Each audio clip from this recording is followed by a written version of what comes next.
I think we all have it in us. Hmm. It's there. It's Yeah. do you believe in yourself? Hmm. Do you believe in yourself? And the answer is sometimes we don't. Hmm. And on those times you don't push forward. That's when you stop. That's when you throw everything down on the ground and you just say, I'm done. But Okay. if you believe in yourself, if you can find that Hmm. little spark that says, no, I am a capable person, Yeah. or maybe it comes from sometimes it came from my husband who Uh-huh. told me you are a capable person. Yeah. You can do this. So sometimes it comes from outside of you. Sometimes that's what you need is Yeah. that person next to you who says you can do it. I think the internet and social media, they have a place in our lives. I think that Hmm. they can be very valuable. I think the problem is they can also be very addictive, and you Yeah. can get yourself caught up in this, they call it doom scrolling, for Yeah. goodness sakes, right? Where you get caught up in, like, who's doing what, Yeah.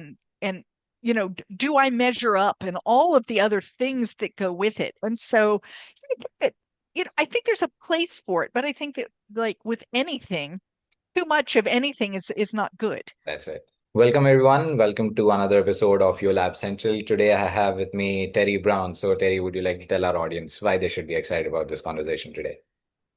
Yeah, because I did an amazing thing. I rode across the United States from the coast of Oregon to Washington, D.C. on a tandem bicycle. So that's a two-seater bicycle. My husband and I rode 3,102 miles, and that journey not only raised money for Toys for Tots, which is an amazing organization that helps give kids toys for Christmas, but it also changed my life. Okay. So first thing I want to ask, what changed? What was the perspective that you gained that changed your life? I mean, riding Yeah, cross country is something.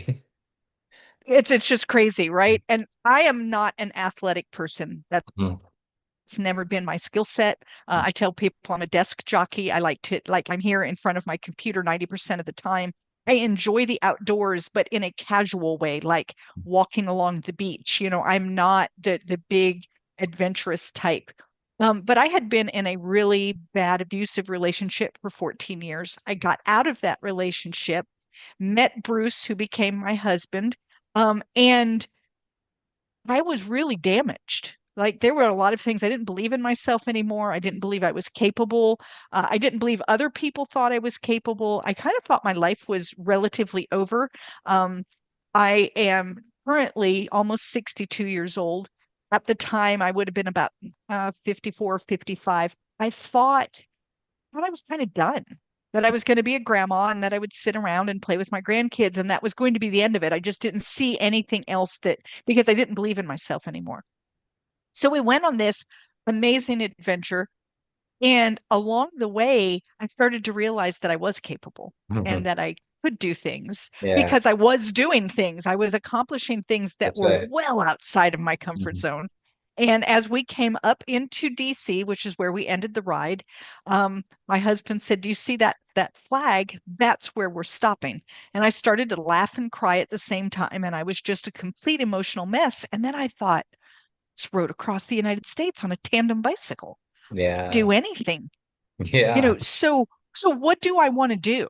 Hmm. And I wanted to be an author. And 14 months later, my first novel came out. All right. Now, what was the first novel about? I mean, it's just that this novel came out of nowhere, right, in your life. You just had a transformational journey. So, what was the first thing that you wanted to write about, and what did you write about? So it's crazy. It was a manuscript I had written already Okay. before we went on the ride, but I had not shown it to anyone because I Yeah. didn't believe in myself. I didn't think I was really an author.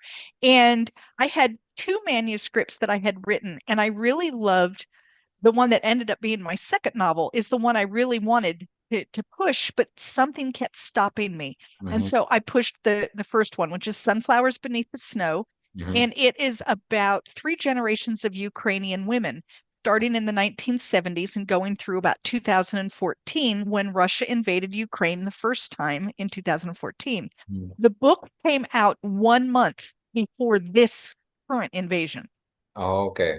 So immediately the book was relevant. Right. And it wasn't done on purpose. I had no idea. Like, one doesn't know these kinds of things. Yeah. So yeah, that's the first book. And the crazy thing about that is I have a Ukrainian friend, and she told me a true story about her life that Mhm. was so compelling that I wrote 82,000 words of fiction so Uh-huh. that I could tell those 3 pages of truth.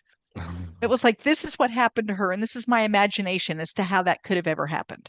So That's a compelling and, I mean, inspiring way to come up with a idea and then the journey itself. So the other part, how was the journey? It's riding through the country, right? Going through all these states, meeting so many people. Must have been meeting, crazy. yeah, we met a lot of people. And then the really crazy thing is we did this during the summer of 2020, which was during Oh, COVID. right. So Okay. it was just it was a crazy. We had planned to go in 2020, and then COVID happened. And Right. then we thought, well, maybe we can't go. And Mm. then we decided, well, we're going to try to go anyway because we're here, we live in the United States, we were writing in the United States, and kind of the worst case scenario was we would rent a car and come back home. Hmm. Like if we couldn't do it, we would just shove everything and we would just come back home. Yeah.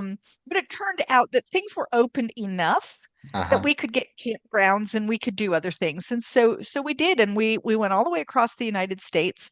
It was it was amazing, and it was probably the best thing I've ever done, the hardest thing I've ever done. There Yeah. were days where I cried, where I just stood on the side of the road and thought, I can't do this. I can't go any further. Mhm. And then I would find that I could go further.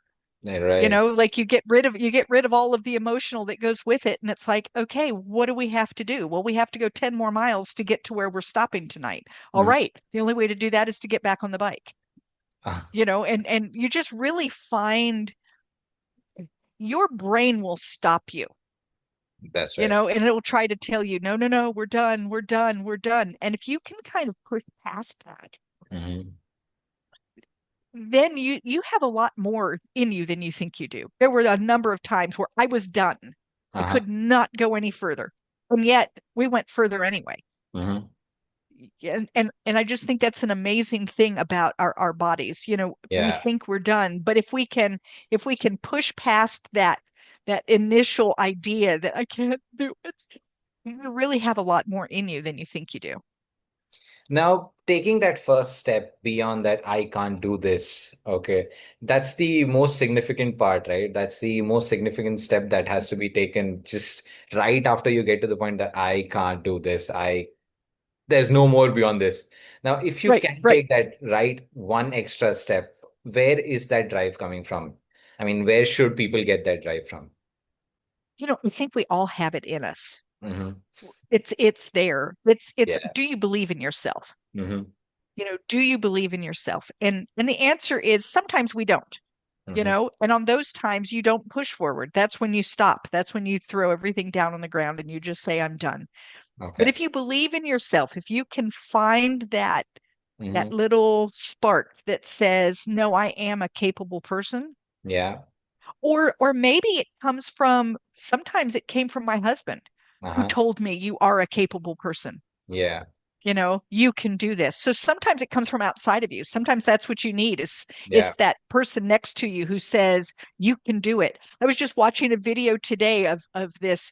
It was a disabled racer who was doing this race, and they were getting slower and slower, and their teammate came up beside of them and started running with them and screaming, you can do it, you can do it. And the guy started going faster and faster and faster, and won, right? And so I think there's something sometimes to having that cheering section around you as well. Yeah. So, find it in yourself and then surround yourself with people who believe in you. I was actually about to come to the part that you started with, right? About having the right set of people with you. Now, you had your husband who Right. came into your life after a very different kind of relationship, and you had the fortune of finding such a partner, right? Now, having such people around has a very important aspect, right? When it comes to motivation, self-motivation, external motivation. Absolutely. So, how was Absolutely. that part of this transformational journey? What significant impact did that have? For for Bruce and I, at the point that we went on this journey, we had been married just over a year. All So right. we were still very newlyweds, still really getting to know one another. Yeah. In this 3 months, it transformed our relationship. Yeah. We went from newlyweds to feeling as though we had been married 25 or more years. Right. Like, and not in a bad way. Some people go, Yeah. oh, yeah. No, I mean in a really good, strong, where Yeah. we understood one another, where we learned who has the strengths in what area. Mm-hmm. How can we step in and provide strength when they don't, and Mm-hmm. do it in a way that doesn't make them feel bad about themselves? Yeah. Because it's easy to say I can't do it, my husband had to step in. And Mm-hmm. instead it felt like I can't do it, so my husband lent his strength to me so I could, Mm-hmm. which is a whole different way of Yeah. feeling it than feeling like I was incapable, Mm-hmm. and so he had to take over. And so we learned how to provide for the other person.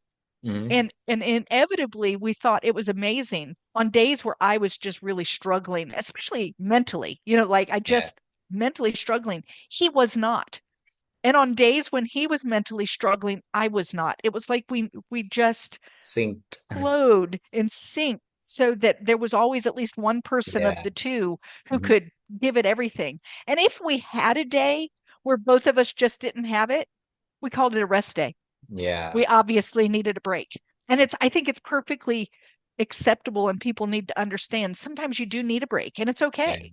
Mm-hmm. There's nothing wrong with taking a mental health day, and just stepping back, getting sleep, getting food, Yeah. you know, making sure that you've had enough water, you Uh-huh. know, adding a little bit of laughter, do a few things to kind of like center yourself again, and then you can go back to doing the hard things.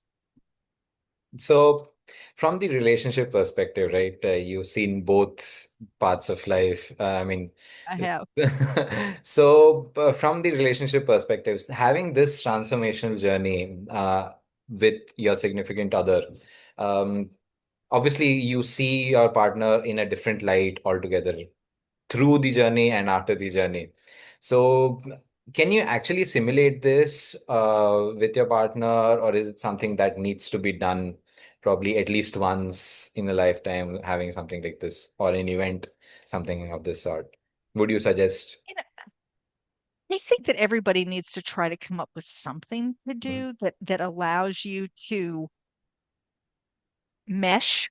I don't know that not everybody has 3 months that they can Yeah, just go and go across the country on a bicycle. And most people don't want to do that kind of adventure. But yeah. I'd say try to find something.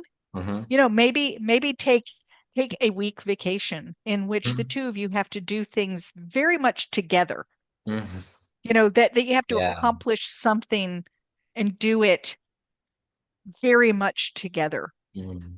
When you're on a tandem bicycle, everything you do is together. You That's true. can't ride the bike alone.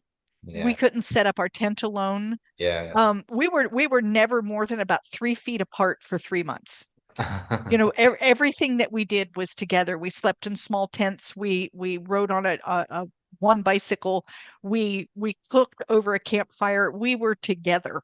Yeah. And I think that togetherness really shaped how we now responded to one another. So after the trip, how did we respond to one another? Well, we remembered how we did on the trip, and it was so much easier. I just think that we learned how to be a couple.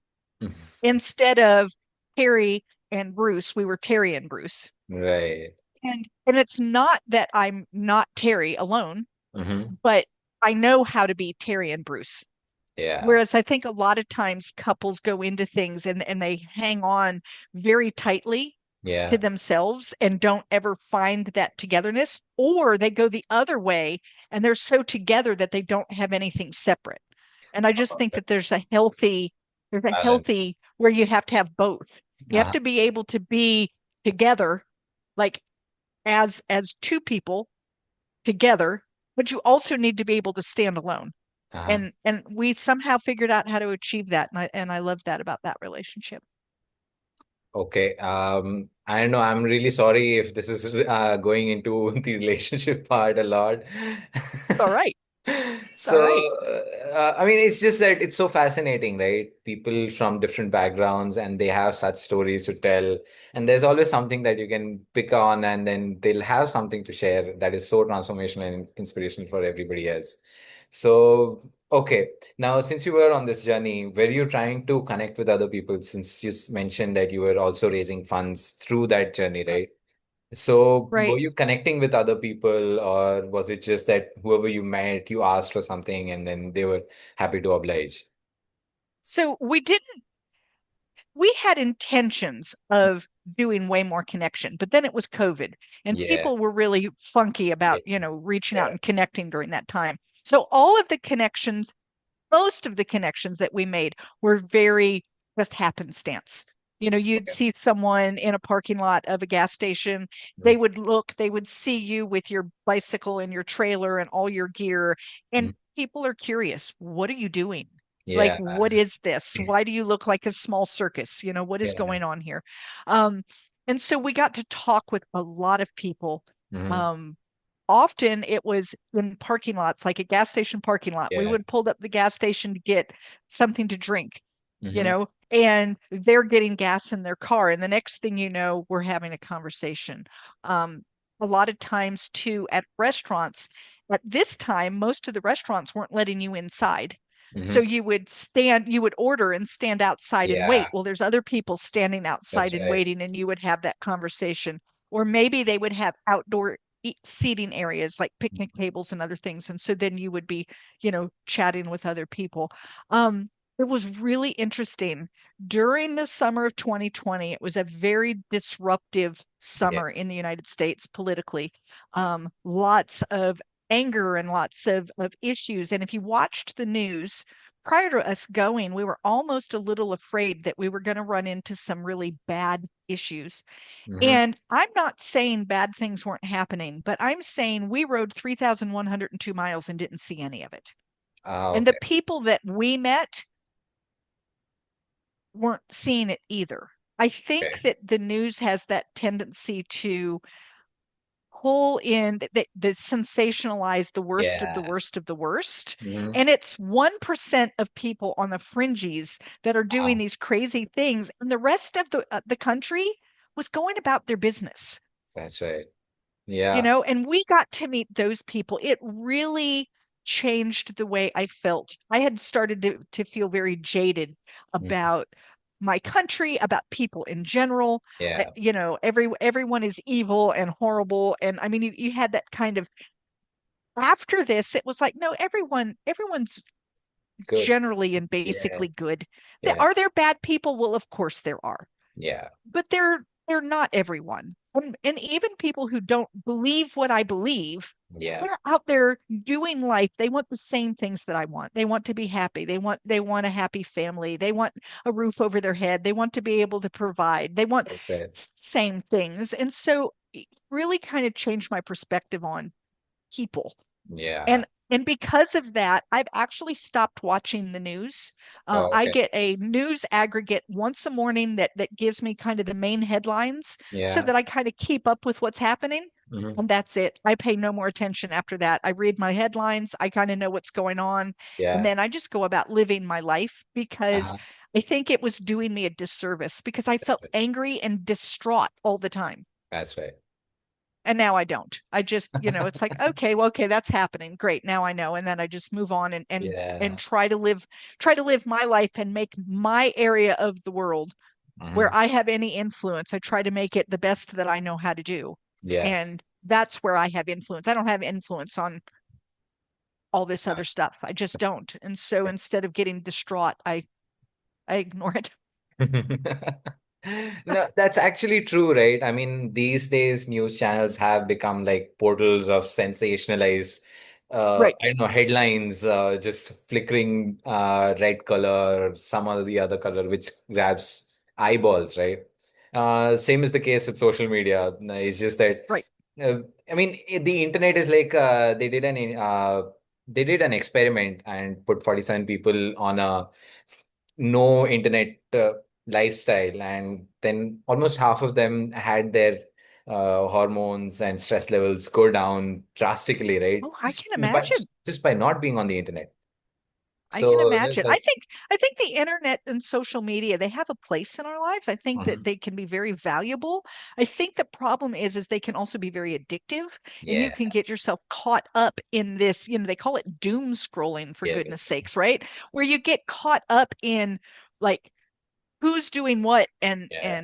and do I measure up and all of the other things that go with it. And so it, I think there's a place for it, but I think that like with anything, too much of anything is not good, That's right. right? Yeah. Now, did you get the chance to actually do any connections over social media on that journey, right? Because I've seen a lot of people go out there when they're doing a cross-country run or they're doing a cross-country cycling trip. They get on social media, say that we are sharing our journey, and then they post videos, they post photos, they post stories about what they're doing. And then a lot of people join that movement, right? So did you get that opportunity or did you ever think about it? So yeah, so I did. I did a blog the whole way across, and Uh-huh. then every day I would post the blog, and then on my social media I would post the link to that blog. Uh-huh. Often did pictures. Hey, this is us. Look at us doing things. Yeah. Um, we had quite a few people that followed us, partially because it was COVID. People were Yeah. stuck at home. They were Mhm. looking at us like, oh, wow, look, Yeah. somebody's doing something, right? Instead of just Yeah. sitting at home. And we raised quite a bit of money for Toys for Tots, which was really fantastic. So, Mhm. um, you know, social media has its place. It Yeah. really does. It's just how are you using it and what are you Yeah. using it for? So, So, okay, just a random question right now. Okay, you've crossed the age of retirement, as they call it. So, how are you using your phone these days? Since you mentioned you only have an headline aggregate coming to you, so you right, don't use that right. for, so specifically, you're not using Twitter or social media for getting your news, right? So, No, I really don't. I use that for keeping up with mhm. people. Like I use my Facebook, mostly I keep up with my family and Uh-huh. keep up with, pictures of the grandkids and those kinds of things. Yeah. Um, I use my social media for my own marketing, for my own books. So Uh-huh. if things are going, I put stuff out a lot about my books and Mhm. a whole lot less about me. Mhm. And when I do scroll, I tend to watch funny videos. Uh-huh. Like that's what I do. If I'm going to be scrolling and just looking, I'm laughing at, these gymnasts who are trying to do this thing that they saw someone else do, and they show all the bloopers, and it makes me laugh as they fall on their head and do Yeah. I don't know why, but those are the kinds of things that I pay attention to. When Mhm. I see the news stuff, I just scroll by. I just don't even want to, it's like, bleh. I just don't want to know. So I Yeah. try to keep mine real light. That's how I use it, is just for connection with friends and family, and then mostly for laughter. I like to find the funny things. I really enjoy funny memes, funny videos. Okay, so I'm sorry about not asking, but can you just tell me about what are the other books that you've written? I just got caught up in the Yeah. whole conversation. Yes, so I've got three historical fiction novels out there, and my latest is Daughters of Green Mountain Gap, and Okay. it is about three generations of healers in the mountains of North Carolina in the 1890s. The oldest is a granny woman, so she uses roots and herbs, a little bit of mountain magic. Her daughter becomes a nurse, tries to bring modern medicine back to the community, and so it sets up a confrontation between her and her mom. So that's kind of what that one's about. Yeah. Okay. And how is this journey coming along? Are you having any other books in the pipeline? Are you looking forward to something else that's coming up? Yeah, yes. So this year I published my 10 Little Rules for a Double-Butted Adventure, which is about Okay. the 10 life lessons that I learned while on this journey. I published a children's book in April, because I had my granddaughter ask me when I was going to create a book for her, and it was like now since you've asked. Yeah. And then I've just almost finished the first draft of my next novel, and Mhm. it's something very different. It's kind of a tongue-in-cheek humor about a woman going through menopause and her dealing with her hot flashes and putting her phone in the refrigerator and not being able to find the glasses that are on top of her head. So all of just the funny things that happen to women as they age. Yeah. And then I always have other ideas. So I have another idea floating in there right now, but I keep pushing it away, saying I've got to work on one project at a time. So Uh-huh. Okay, now since you've mentioned that you have a lot of ideas, okay, there's a lot of people out there who have constant stream of ideas. So do you keep a record of them somewhere, or is it's just that it's there in the back of my mind when I remember it next time I will remember it, but are you trying to keep a track of what you are coming up with? I write it down. I have a folder and it's just called ideas. Uh-huh. And I'll have a document, and sometimes the document has nothing more than one sentence. Uh-huh. And sometimes maybe it has two or three paragraphs because it was like, more fully developed. And I throw that into the my ideas folder. Then when I'm done with this project, I Mm. kind of look over those, and the one that just won't leave me alone, that will be my next project. And so I always have that. I like to write it down because otherwise it keeps spinning in my head. And if I've written it down, I kind of tell myself, now you won't forget it. Yeah, that's right. But we can't work on it right now because Right. I don't have the bandwidth to work on Mm, several writing projects at the that's same right. time. I just cannot do that. And so it's like this one will have to be put away. I've written it down. I won't forget it. Now leave me alone and let me do what I was doing. Okay, so how's just asking, how's life coming along? How are you? How's the audience taking your books from the market? So I think things are finally picking up. It's really hard to start something new. No one knew me as an author, Mm. and all of a sudden I have a book, and now you're trying to find ways to get it out there. But with as many books as I have out now, and I have a nice newsletter. I've got like 1,200 people that follow me on my newsletter.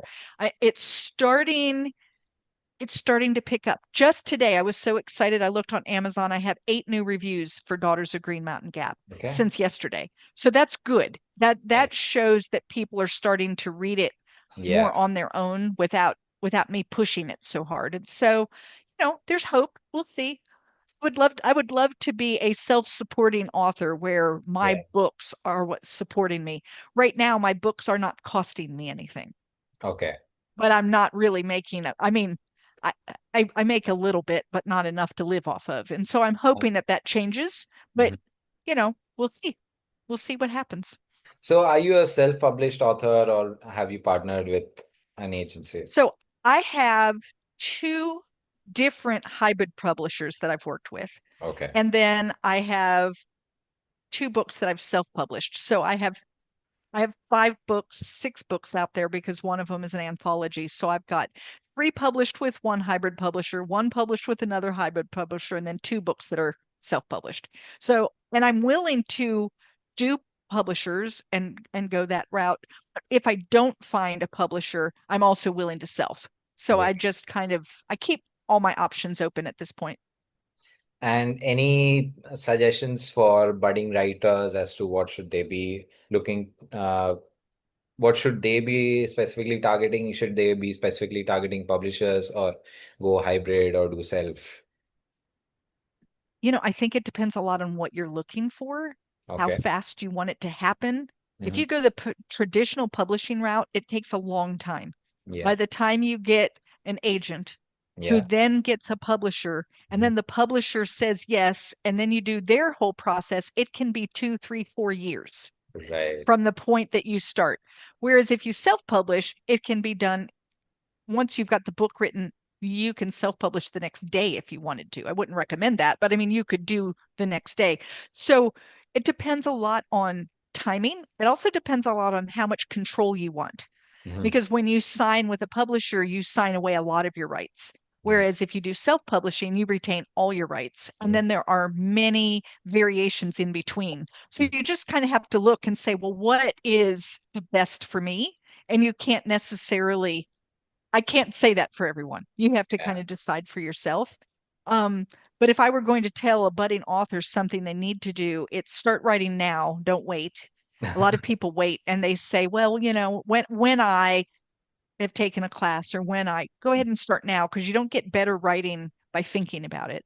And Yeah. then to start thinking about the marketing aspect of your writing early. I waited too long before I understood that I needed to be marketing my work. Hmm. And and as an author, even if you go with one of the big publishing companies, you're still going to have to market your work. And Yeah. so you need to figure out, what does that look like? And Hmm. how can I start now building my newsletter, building a Uh-huh. following, building so that people know who I am. When my book came out, I had no one following me. No one knew I was an author. I had no marketing in place. I was very much behind Yeah. because I didn't even know I was supposed to do all of that. And so I would say, don't do what I did. Hmm. Figure it out on the front end and start with things already in place. All right. So thank you so much, Terry. I mean, we've talked a lot. We started from, I don't know where we started. We started from your journey, then we started talking about your relationship. Then for everybody, we talked about relationships, and then we did some books in between, some social media in between. Thank you so much. It was great having this Thank you. conversation with It you. was wonderful. So before we close, where can people get to know more about you? How can they get in touch with you? Yeah. Best way is to go to my website, which is my name, terrymBrown.com, and that's Terry with one R. Um, there you can join my newsletter. You can buy all my books. You can see I have a podcast where I talk with other authors, so you can find the links to the podcast. And I even just have all my social media links are there, so you can click on all of those. And then I even just have a contact me page. So if you wanted to reach out and ask me a specific question, I try to get back with everyone who asks. All right. So thank you so much, Terry, for joining me on this conversation today. For the audience who's been watching and listening, thank you so much. If you liked what we talked about, do leave a like. The comment section is always open for suggestions, perspectives, and questions, and anything else. I mean, it's still there open. It's just a box. So, and don't forget to subscribe before you close the window itself. Thank you so much. Thank you, Terry. It was great having you. Thank you.